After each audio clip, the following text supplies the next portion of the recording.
Assalamualaikum warahmatullahi wabarakatuh. Waalaikumsalam warahmatullahi wabarakatuh. Alhamdulillahirabbil alamin. An'ama bi ni'matil iman wal islam wa hiya a'zamul ni'am. Asyhadu an la ilaha illallah wahdahu la syarika lah wa asyhadu anna sayyidina Muhammad wa ala alihi wa ashabihi ajma'in. Amma ba'du, yang kami hormati seluruh pengurus Masjid Sasi, semoga segala kegiatan yang dilaksanakan di dalam Masjid Sasi ini mudah-mudahan membawa syafaat nanti di yaumil qiyamah. Amin. Juga yang kami hormati ibu bapak salat jamaah salat zuhur yang dimuliakan Allah Subhanahu wa taala.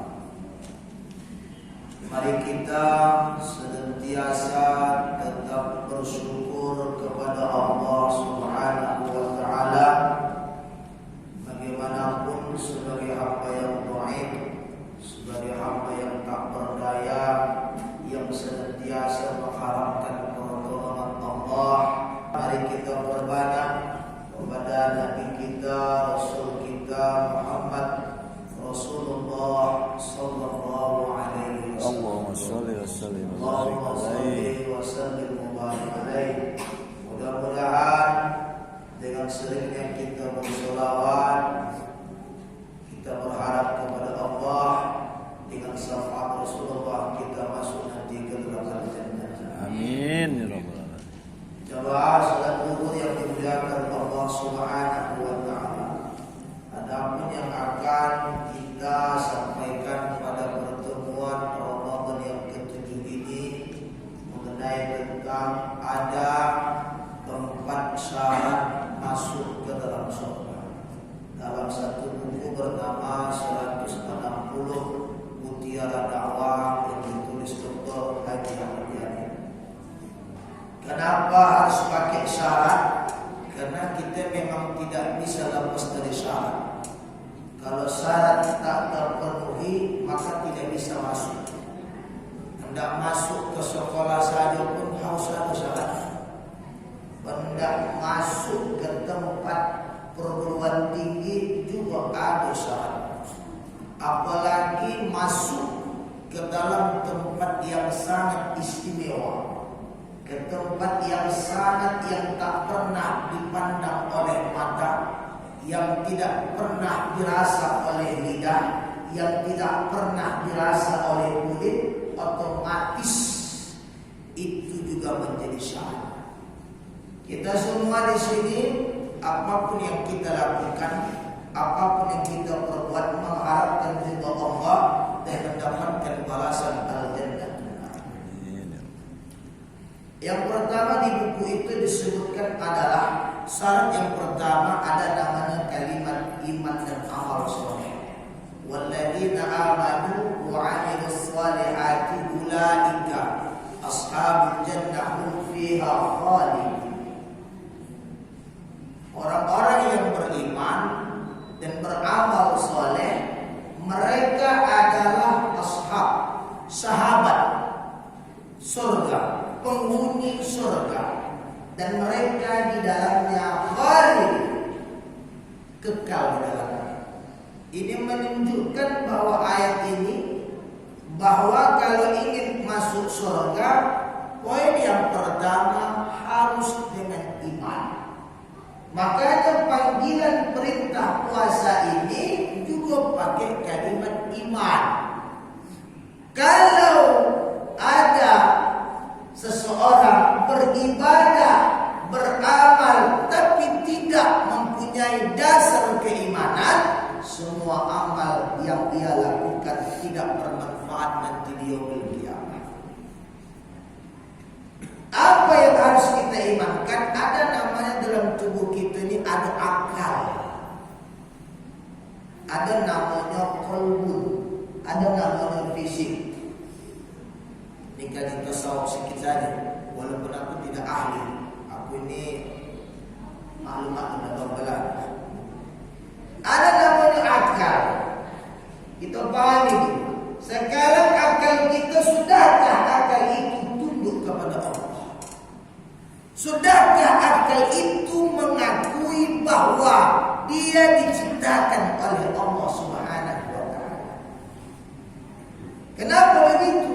Karena ada akal ini dia lebih tinggi, merasa lebih tinggi dari orang lain, merasa lebih bagus dari orang lain. Katakanlah dia orang pintar, katakan dia orang berilmu. Semua yang dipandangkan secara akalnya itu rendah di hadapan.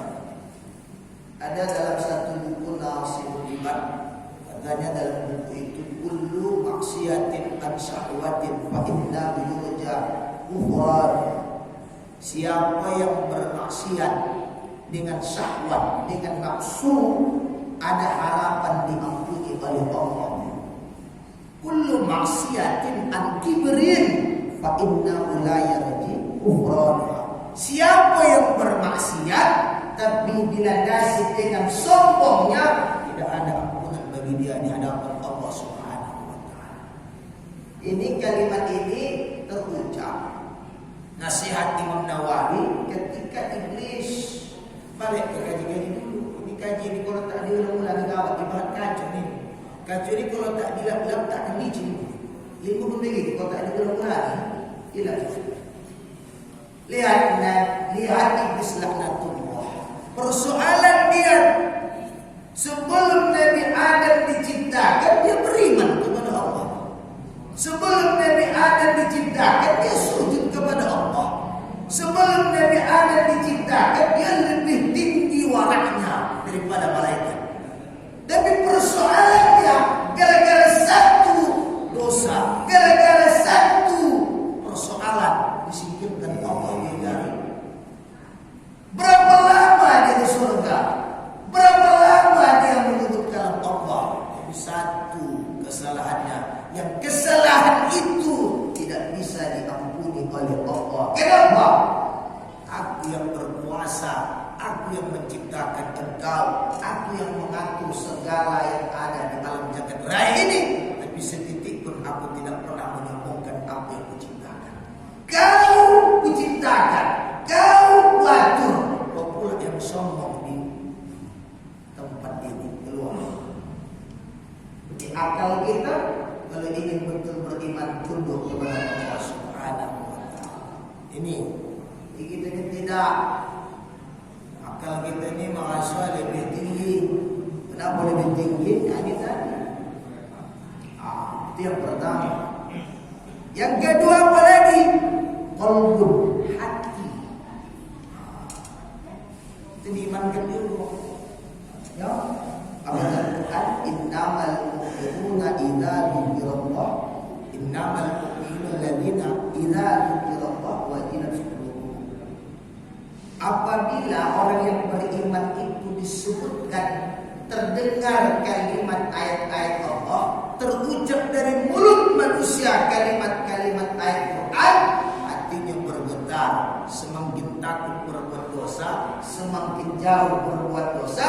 Tapi kenyataannya hatinya sudah beriman. Kenapa? Semakin dibacakan Quran tak ada perubahan hidupnya. Semakin dinasihati dari agama, semakin jauh dia dari Allah Subhanahu wa taala. Kenapa? Hatinya tidak beriman kepada Allah Subhanahu wa taala. Mari bulan Ramadan ini kita isi hati kita. Mari kita paksa hati kita ini untuk berzikir kepada Allah. Sepertiga malam bangun kita, ya Rabb. Belum sanggup kita mengkamar-kamarkan hati ini. Hati ini sebagian untuk istriku, hati ini sebagian untuk keluargaku, hati ini untuk pekerjaanku, hati ini untuk kegiatan. Tapi mana bentuk hati untuk kepada Allah Subhanahu wa taala? Ini tadi.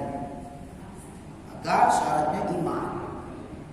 Mari kita pupuk iman kita ini di bulan Ramadan ini. Yang ketiga apa lagi? Iman itu fisik. Sudahkah fisik kita ini beriman kepada Allah? Ya. aqrabu ma yakunul 'abdu li rabbih wa huwa sajidun fa akhir du'a. Kedekatan seorang hamba kepada Allah lewat sujud. Pertanyaannya, sudah banyakkah sujud kita kepada Allah Subhanahu wa taala ketika nanti di yaumil kiamah dipanggil ini alam? Wahai mukmin, sini. Kau dengarkah orang itu sujud menghadapku menyebutkan subhana rabbiyal a'la wa bihamdihi?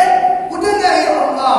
Mana buktinya? Ini tempat sujudnya. Maka dianjurkan untuk kita beribadah berpindah-pindah tempat agar banyak tempat itu menjadi saksi di yaumil kiamah.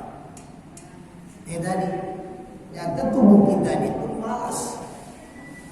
Ya, berapa hari puasa di sini saya ceramah aku dibasuh sampaikan itu. Yang Pak Indra, habis saya bilang salah satunya sujud itu pasti prakteknya ibadah sholat. Kita ini terkadang mohon maaf sholat juga dibahas karena ini penting. Tidak ada penting yang lain ibadah kecuali ibadah sholat. Apa kata hadis itu? Lamu anna khairu a'malakum as-shalah. Perbuatan yang paling terbaik di antara perbuatan adalah ibadah sholat. Mohon maaf, minta izin aku. Dalam kali aku mana kau? Aku juga apa kan? Mohon maaf. 30 hari Bapak puasa atau 29 hari Bapak puasa, sekali Bapak tak sholat, tuh semua ibadah tidak diangkat oleh Allah. Habis tenggorokan kering, perut kosong, tapi sholat Anda tinggalkan, tak bermanfaat ibadah Anda. Persoalannya dunia. Jangan gara-gara mencari duit, mencari harta, mencari sesuatu yang ingin mencari ditingkat dari hari ini, tapi berani dia meninggalkan perintah sholat. Dalam satu buku Sifat Sholat Abiyah yang dikarang Syahrawi dikatakan sholat itu sudah tergabung dalam rukun Islam. Kata beliau. Makanya wajar kan as-sholatu ibadah. Sholat itu tiang agama. Kenapa dikatakan tiang agama? Ketika dia sholat sudah tergabung dalam sholat itu agama. Bukan apa yang bilang Imam Syahrawi. Contoh katanya, dalam sholat itu ada enggak mengucapkan 2 kalimat syahadat? Ada. Kalau tidak sholat apa pun jadi, pasti ada mengucapkan itu. Betul. Dalam sholat itu ada enggak makna puasa? Ada. Orang yang sholat tak boleh makan dan minum. Betul. Tak begitu kamu sholat, suara lagi makmum kau bilang sebelum dah kami sambil berdiri waktu sebentar. Awas.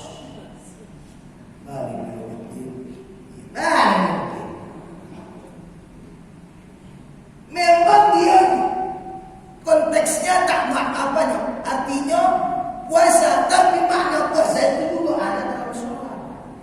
Dalam sholat tidak boleh berkata-kata selain bacaan dalam sholat. Puasa pun juga begitu. Tidak boleh berkata apapun kecuali perkataan itu bernilai amal ibadah di sisi Allah Subhanahu wa taala. Sahih. Tak dapat. Syahadat dapat, puasa dapat. Zakat dalam waktu zakat itu punya enggak waktu tertentu saja? Bisa enggak kita berzakat pada bulan Muharram? Baca di waktu. Dalam sholat pun ada enggak waktu sholat? Ada. Tak bisa begitu saja sholatnya. Kecuali apa itu Ustaz? Dalam buku Hakimus Sholat itu disebutkan Anda banyak meninggalkan sholat. Kalau banyak meninggalkan, aku akan bersalah. Pada zuhur jam 3, nak jam 9, nak subuh pagi mau nak jam